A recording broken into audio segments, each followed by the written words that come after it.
As notícias de hoje, 10 de abril de 2018, em G1 Ciência e Saúde.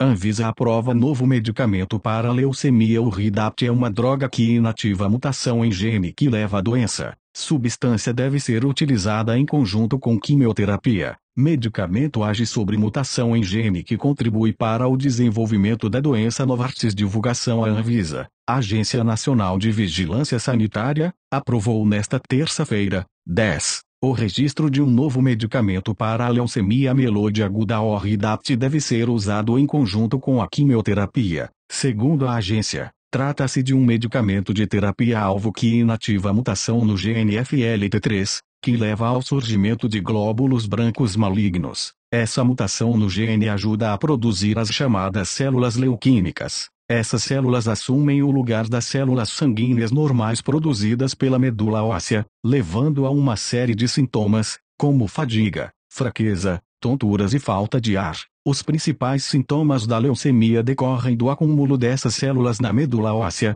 prejudicando ou impedindo a produção dos glóbulos vermelhos, causando anemia, dos glóbulos brancos, causando infecções, e das plaquetas, causando hemorragias. Há casos também de sangramentos que não cessam, trombose e embolia pulmonar.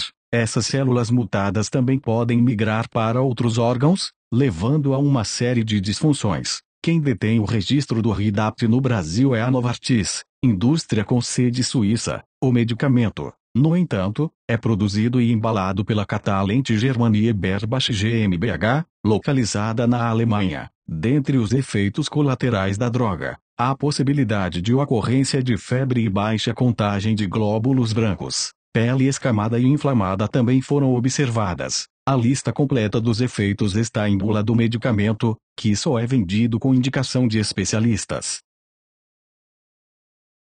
Chip sob a pele vigia o uso de álcool e envia dados para smartwatches, dizem pesquisadores. Com 1 milímetro símbolo ao cubo. Dispositivo consome pouquíssima energia e pode enviar dados para smartwatches e pulseiras. Chip de monitoramento de álcool é pequeno o suficiente para ser implantado sob a pele. David Bailutio, San Diego Jacobs School of Engineering e pesquisadores da Universidade de San Diego, na Califórnia, afirmaram ter desenvolvido um chip em miniatura que pode ser implantado sob a pele e usado para o monitoramento de álcool no organismo a longo prazo. O trabalho foi apresentado nesta terça-feira, 10. Durante a Conferência de Circuitos Integrados em San Diego. Pacientes que frequentam programas de tratamento de abuso de substâncias costumam ser monitorados rotineiramente e nem sempre têm à sua disposição ferramentas práticas e fáceis de monitoramento. Atualmente, os bafômetros são os acessórios mais comuns para a medição de nível de álcool no sangue,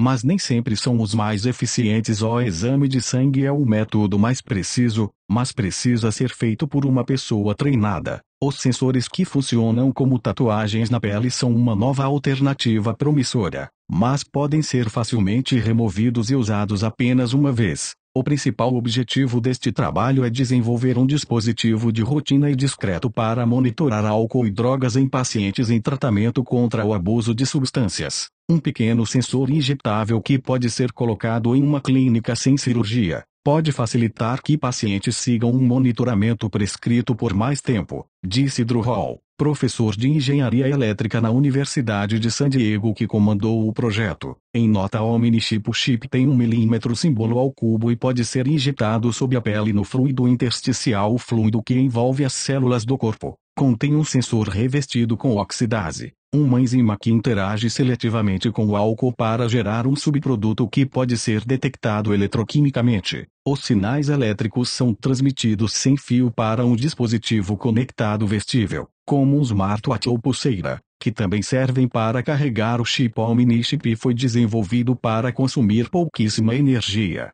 cerca de 970 nanowatts no total, o que equivale a 1 milhão a menos de energia do que um smartphone consome quando faz uma ligação. Não queremos que o chip tenha um impacto grande na bateria do dispositivo vestível, e já que vamos implantar isso, não queremos muito calor sendo gerado localmente dentro do corpo ou uma bateria que possa ser potencialmente tóxica, disse Hall em nota. O mini-chip opera com tão pouca bateria porque transmite dados usando a radiofrequência do dispositivo vestível conectado a ele. Uma vez que os sinais chegam ao chip, ele os modifica com os dados novos e reflete de volta para o acessório. Teste em animais vivos. Por enquanto, o chip foi testado in vitro imitando o ambiente do implante. Para isso, eles usaram misturas de etanol em soro humanos diluído sob camadas de pele de porco. No futuro, os pesquisadores planejam testar o chip em animais vivos. Eles também já trabalham para desenvolver uma versão deste chip que possa monitorar outras moléculas e drogas no organismo.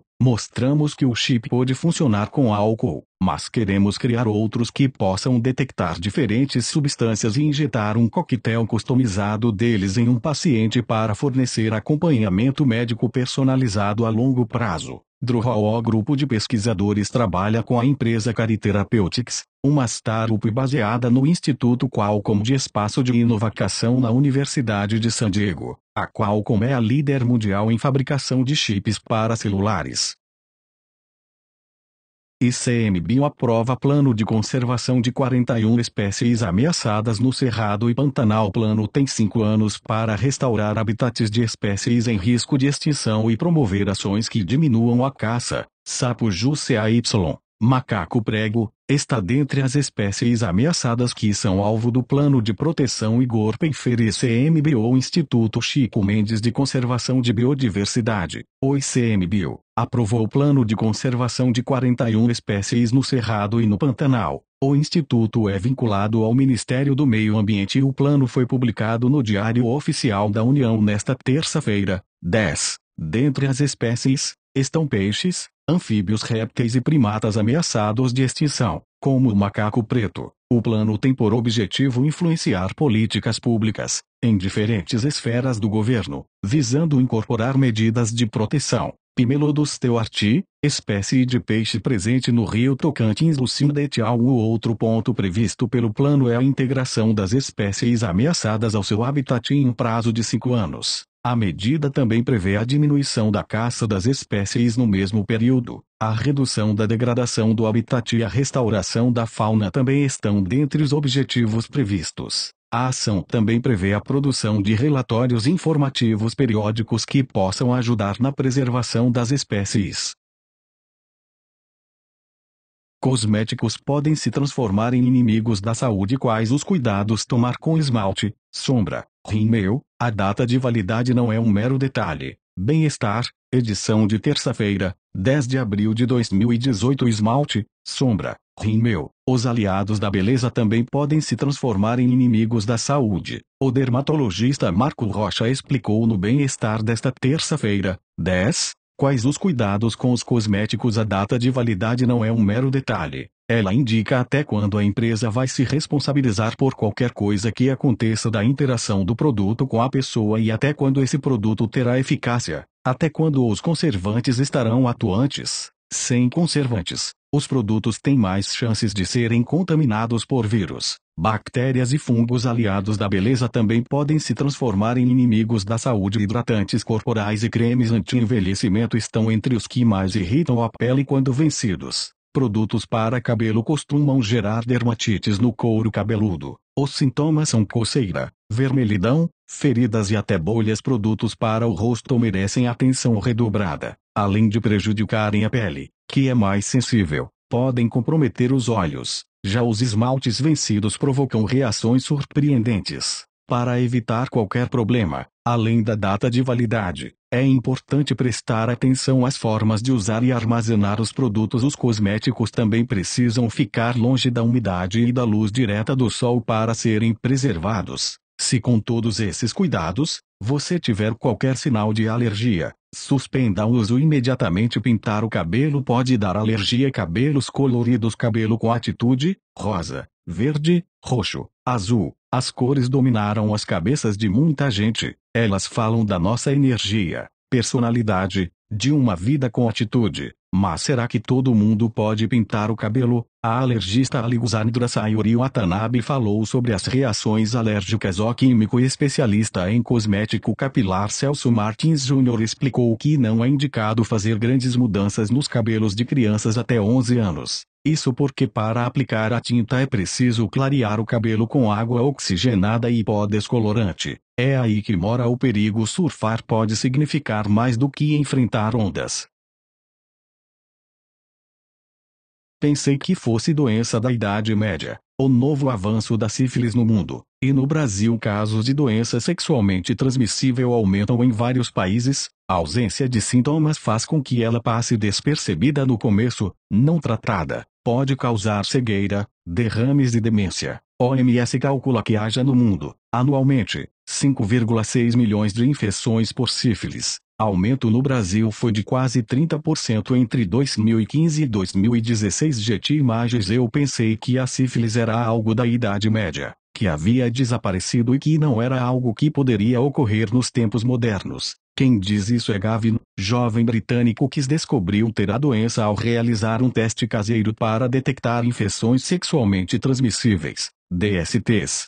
Sem apresentar nenhum sintoma da doença, ele teve sorte ao identificá-la antes de sofrer consequências que poderiam ser muito graves. Descobre a infecção na etapa secundária da doença, um ano depois do contágio. Depois dessa etapa, a doença pode causar loucura, cegueira e até mesmo a morte. O caso de Gavin serve de alerta para um aumento dos casos notificados de sífilis em diversos países do mundo, incluindo o Brasil. Na Inglaterra, por exemplo, o número de casos da doença chegou ao maior nível desde 1949. No ZEUA, dados de 2017 apontam que a sífilis avançou em todas as regiões e na maioria dos grupos etários. Segundo a Organização Mundial da Saúde, OMS, a cada ano, 5,6 milhões de pessoas contraem sífilis no mundo e é uma infecção que se propaga mais facilmente que outras DSTs, como gonorreia e clamídia no Brasil. A sífilis adquirida, ou seja, em adultos, teve aumento de 27,9% entre 2015 e 2016, dados mais recentes disponíveis. Segundo o Ministério da Saúde, em 2016, foram registrados 87.593 casos em adultos. As infecções por sífilis congênita em bebês, passada de mãe para filho na gestação, cresceu 4,7%. O Ministério disse em 2017 que esses números são o resultado de um desabastecimento da penicilina, medicamento mais efetivo contra a sífilis, mas também do aumento nos diagnósticos, por conta da distribuição de testes na rede pública de saúde. Sintomas, ou ausência deles. Em alguns casos, os sintomas da sífilis em adultos são úlceras genitais, erupções generalizadas na pele, ou na palma das mãos e plantas dos pés, cansaço e dor de cabeça, febre e dor nas articulações. O problema é que, diferentemente do que acontece com outras DSTs, uma pessoa pode estar infectada com sífilis e não apresentar nenhum sintoma, e, dessa forma, acaba contagiando outras pessoas inadvertidamente. Foi o caso de Gavin, que descobriu a doença justamente na fase chamada sífilis secundária, que é a etapa mais contagiosa da doença. Eu não tinha nenhum sintoma, não sabia que estava infectado, porque a doença fica oculta, e você acaba passando ela adiante sem sequer saber, diz a BBC. A sífilis é provocada pela bactéria Treponema pallidum e transmitida sobretudo pela via sexual, pela lesão genital que causa, seja vaginal, anal ou oral, e, também, transmitida de mãe para filhos durante a gravidez, e também a segunda maior causa de mortalidade entre recém-nascidos no mundo. Para cumprir a meta da OMS de eliminar as mortes por sífilis congênita, o Brasil terá de reduzir a taxa atual de 6,8 casos por mil nascidos vivos para no máximo 0,5 por mil. Isso seria factível no curto prazo porque a sífilis é facilmente detectada e tratada. Tendo o teste rápido e tendo a penicilina, é possível alcançar a eliminação da doença, disse a Agência Brasil em 2017. Adele Benzaquem, diretora do Departamento de Vigilância, Prevenção e Controle de DSTs, HIV/AIDS e hepatites virais do Ministério. Tabus e consequências. Mas, entre adultos, a doença ainda enfrenta tabus. Falei com alguns amigos sobre a infecção, mas não disse nada a meus pais. Seria uma conversa muito estranha e constrangedora, prosseguiu o britânico Gavin, que também descobriu ser HIV positivo. Você conta com um grande apoio quando tem HIV, há muita conversa sobre isso, mas sobre a sífilis não se fala absolutamente nada, diz ele. Tampouco se fala dos perigos pelo fato de a infecção não ter sintomas em algumas pessoas, pelo fato de que se você tem relações sexuais não protegidas você tem que se submeter a um teste de DST. O tratamento consiste em antibiótico, penicilina benzatina para adultos e penicilina cristalina em bebês. É crucial, porém,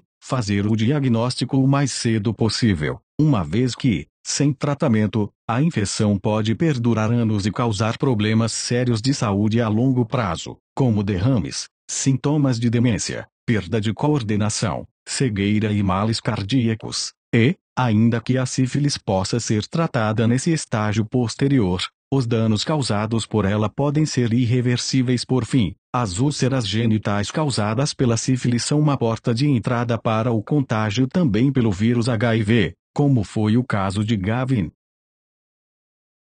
Osso de 3 centímetros aponta que humanos saíram da África bem antes do que se pensava. Fóssil de pedaço de dedo da mão estava entre ossos de animais encontrados na Arábia Saudita, que há 85 mil anos era uma região com chuvas, lagos e clima atraente. Um fóssil encontrado por pesquisadores no deserto árabe foi identificado como sendo a falange de um Homo sapiens de 85 mil anos. Ian Cartwright, um osso de um dedo da mão, de 3 centímetros. Está fazendo com que cientistas repensem o que se sabia sobre as primeiras migrações dos humanos modernos. Pesquisadores descobriram, a partir da análise do osso atribuído a um Homo sapiens, que já havia humanos vivendo na região que hoje conhecemos como Arábia Saudita há aproximadamente 85 mil anos. Até agora, acreditava-se que o Homo sapiens só começou a viver continuamente fora da África há 60 mil anos. Esse achado reforça as evidências de que a migração se espalhou para além do continente africano muito antes do que se pensava. Pesquisas anteriores relataram descobertas semelhantes em Israel, China e Austrália, algumas delas datadas de cerca de 180 mil anos. A nova pesquisa, assinada por 30 cientistas de diferentes universidades, foi publicada na revista científica Nature Ecology and Evolution. A falange analisada pelo grupo de cientistas foi encontrada em Augusta, um deserto da Península Arábica. Ela estava no meio de uma coleção de mais de 800 ossos de animais e de 400 artefatos de pedra coletada pelos pesquisadores. Em escavações anteriores na Arábia Saudita, já haviam sido descobertas ferramentas que podiam ter sido usadas pelos primeiros Homo sapiens, mas faltava encontrar ossos humanos. Nenhum outro resto mortal do dono do dedo, contudo, foi encontrado. Isso é normal, observa Oldrocut, um dos responsáveis pela pesquisa. Quase todos os humanos e animais desaparecem sem deixar rastros, afirma para Grocut. O grupo de pesquisadores teve muita sorte ao localizar e identificar a falange. Geralmente, não somos capazes de distinguir quando se trata de um fragmento humano, mas esse osso é muito peculiar, diz Grocut, que é pesquisador de Oxford. Para analisar a falange, a equipe usou uma técnica de datação baseada na medição da quantidade de energia emitida por seus elementos radioativos. Também construiu um modelo 3D do osso e o comparou com restos humanos desse período de tempo. Verificou-se que ele se assemelhava mais a ossos de Homo sapiens que aos dos Neandertais, cujos ossos são mais curtos e largos. Uma questão de clima. Segundo os pesquisadores, há 85 mil anos o clima na região em que hoje fica a Arábia Saudita era muito diferente. As monções, com suas intensas chuvas, criaram lagos exuberantes, habitados por animais muito parecidos com os hipopótamos. Gado selvagem e antílopes também parecem ter migrado a partir da África nessa época.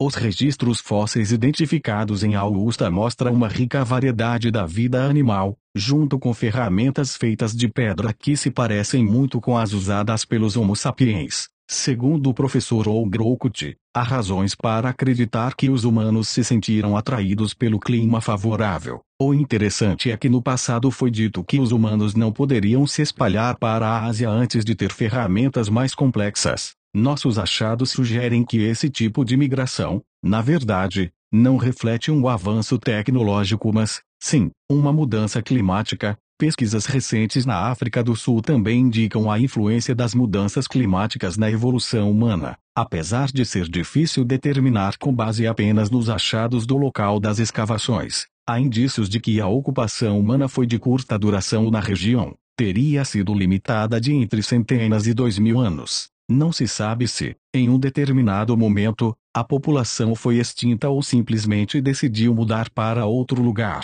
Agora, o grande mistério é o que aconteceu com essas pessoas. Diz Groucutt: as evidências genéticas sugerem que todos os não-africanos vivos descendem de humanos que migraram da África há 60.000 anos. Mas os pesquisadores tentam conciliar dados genéticos com as crescentes evidências arqueológicas que indicam que os Homo sapiens já tinham saído da África bem antes. Uma teoria é a de que essas populações mais antigas foram extintas e substituídas por uma posterior que conseguiu avançar e se estabelecer permanentemente em diferentes partes do mundo.